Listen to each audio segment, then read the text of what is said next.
Hello guys, welcome back to this channel. Guys, इस video में हम बात करेंगे यूनिटेक लिमिटेड के बारे में। यूनिटेक ग्रुप से जुड़ी हुई एक बहुत बड़ी अपडेट है जो आप लोगों के साथ शेयर करूंगा। लेकिन शुरू करें उससे पहले आपसे रिक्वेस्ट करूंगा कि अगर आप इस चैनल को फर्स्ट टाइम देख रहे हैं तो सब्सक्राइब करके बेल आइकन को हिट कर लीजिए ताकि वीडियोज़ की नोटिफिकेशंस आपको मिलती रहें और आप सबसे पहले देख पाएंगे। यूनिटेक लिमिटेड के अंदर क्या कल हमें देखने को मिला था, कल किस तरीके की सिचुएशन रही, एक बार देखते हैं, उसके बाद मेन टॉपिक की बात करेंगे। यूनिटेक लिमिटेड अगर आप देखें यहाँ तो 30 मार्च 2021 को ट्यूसडे के दिन 1.75 के ऊपर ओपन होने के बाद 1.70 का लो बनाता है और 1.75 का हाई बनाता है। अपर सर्किट बैंड 1.75 का लगा था, लोअर प्राइस बैंड 1.65 का लगा था। 1.15 का 52 वीक लो और 52 वीक हाई है 2.50 का।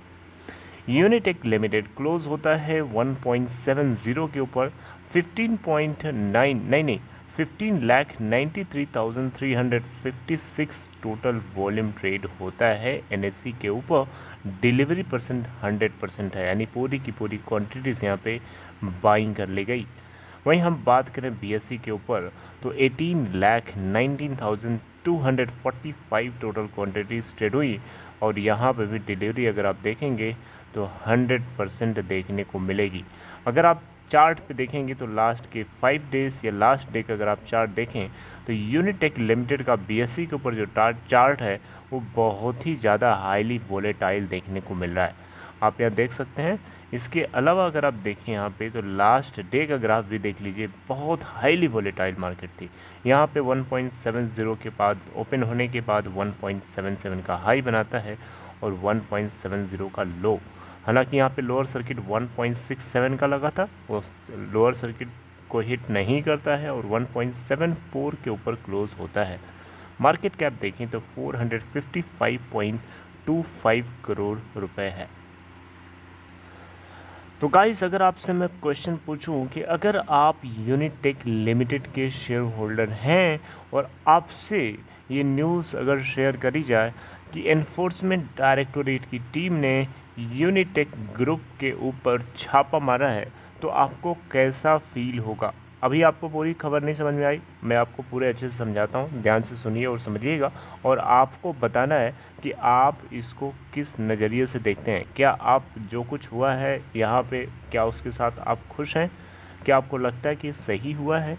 और अगर हुआ है तो फिर आपको क्या इससे बेनिफिट हो सकता है? आप मुझे बताना चाहें तो कमेंट बॉक्स में अपने राय को शेयर कर सकते हैं। यहाँ आप हेडिंग पढ़ सकते हैं ईडी। ईडी मतलब एनफोर्समेंट डायरेक्टोरेट। आपको बताना चाहूँगा सेंट्रल प्रोब एजेंसी है, भारत सरकार, सेंट्रल गवर्नमेंट इसको ओन करती है और ये बहुत डीप में जाकर के जो है जांच पड़ताल करती है। तो ईडी यहाँ पे देखें तो 150 करोड़ रुपए के एसेट्स को क्या किया है, अटैच कर दिया है मनी लॉन्ड्रिंग केस के साथ में यूनिटेक ग्रुप के प्रमोटर्स की जो प्रॉपर्टी थी। तो बेसिकली यहाँ पे आप देखें तो जो यूनिटेक प्रमोटर्स हैं, यूनिटेक ग्रुप के जो प्रमोटर्स हैं संजय चंद्रा और उनके भाई अजय चंद्रा, इन दोनों लोगों के 150 करोड़ रुपए की रियल इस्टेट प्रॉपर्टी को मनी लॉन्ड्रिंग केस के साथ में ईडी इन्फोर्समेंट डायरेक्टोरेट की टीम ने अटैच कर दिया है। और ये जो एसेट है बेसिकली, ये एसेट बहुत सारी लैंड पीसेस, मतलब अलग अलग जगह पे लैंड्स हैं, ज़मीन है, जायदाद है, इस तरीके की चीज़ें हैं जो लगभग 48.56 एकर्स में फैली हुई है।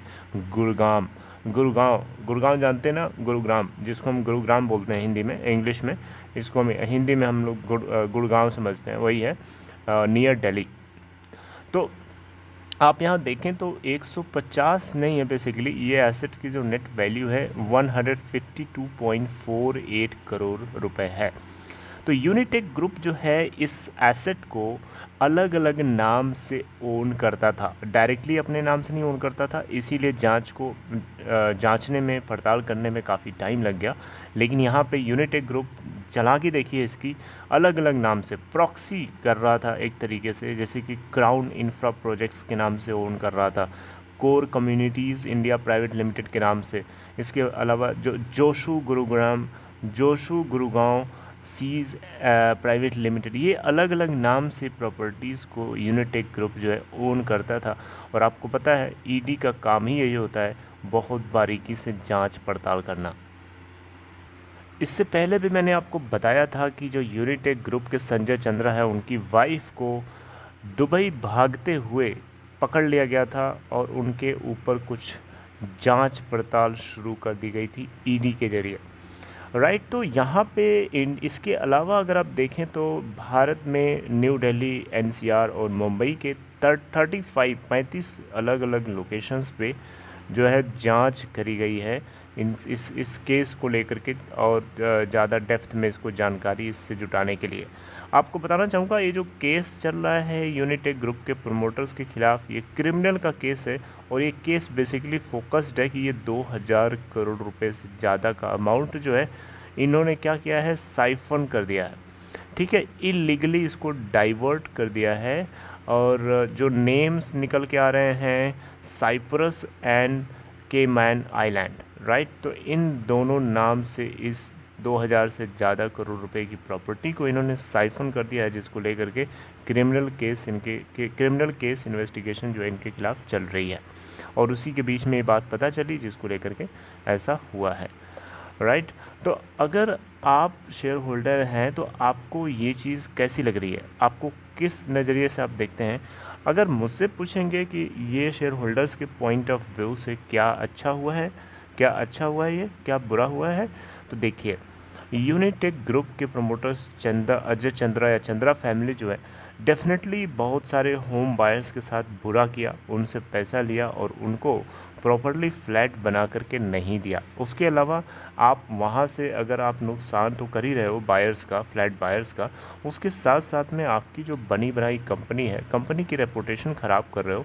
और कंपनी के अंदर जो प्रमोटर्स तो हैं, चलो ठीक है, वो तो बच बचा के निकल जाएंगे। जो शेयर होल्डर्स हैं, इनोसेंट शेयर होल्डर्स हैं, रिटेल इन्वेस्टर्स हैं, जो फंस गए हैं उसके अंदर, उनका क्या होगा? अगर आप मार्केट में रेपुटेशन गंदी करोगे तो आपकी कंपनी के ऊपर कोई बिलीफ नहीं करेगा, आपका धंधा ख़राब होगा, आपका बिजनेस चौपट होगा और आप एक दिन डूब जाओगे, आपकी कंपनी डूब जाएगी। तो आपके अंदर जो रिटेल इन्वेस्टर्स हैं वो भी तो उसी शिप में बैठे हैं, तो आपकी रिस्पॉन्सिबिलिटी बनती है कि उस शिप को आप सही डायरेक्शन में लेके चलें और डूबने से बचाएं। आप डूबने से बचा नहीं रहे हैं, आप तो डुबा रहे हैं। इसलिए मुझे लगता है कि ये जो पनिशमेंट है, पनिशमेंट ज़रूरी है, लेकिन कहीं ना कहीं मैं हमेशा चाहूँगा कि यूनिटेक लिमिटेड कंपनी को कहीं ना कहीं से रिवाइव किया जाए और इस कंपनी को वायबल बनाया जाए और कॉम्पिटिटिव बनाया जाए, ताकि इसके अंदर जो रिटेल इन्वेस्टर्स हैं उनकी वैल्यू इरोड ना हो, राइट। मेरा ये मेन फोकस रहता है हमेशा, कभी ऐसा नहीं चाहता हूँ कि रिटेल इन्वेस्टर्स बुरी तरीके से जो फंसें, प्रमोटर्स की गलती की वजह से इनका नुकसान हो। ये बिल्कुल सरासर गलत है, ऐसा मुझे लगता है, और मुझे लगता है कि मैं सही सोचता हूँ। तो गाइज़, आपका क्या ख्याल है, आप किस नज़रिए से देखते हैं इसको? आप भी मुझे कमेंट बॉक्स में बताना चाहें तो बता सकते हैं, उससे थोड़ा सा आइडिया लगेगा आप लोगों के पॉइंट ऑफ व्यू को लेकर के इस पर्टिकुलर स्टॉक के लिए। So this is all for this video guys, take care, thank you very much.